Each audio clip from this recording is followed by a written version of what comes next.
Count von Zeppelin.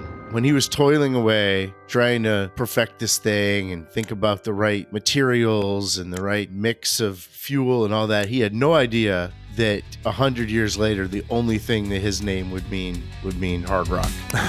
So let's talk about that. And by the way, just so you know, the 4 Goodyear blimps now are not blimps. They're actually semi-rigid airships, and they are Zeppelins. They're built by the Zeppelin company in Germany. But let's talk about Led Zeppelin. Do you know the story of why they're named that?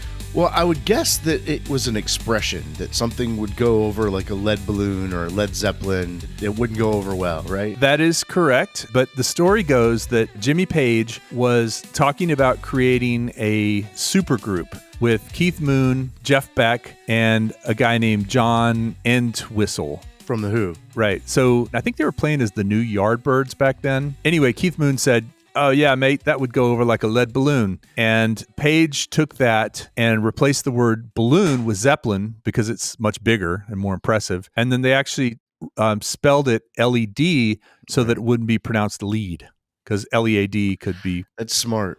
Yeah. So you definitely had to say Led Zeppelin. That's where the name came from.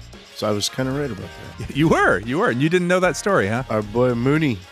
Yeah, under a raging moon.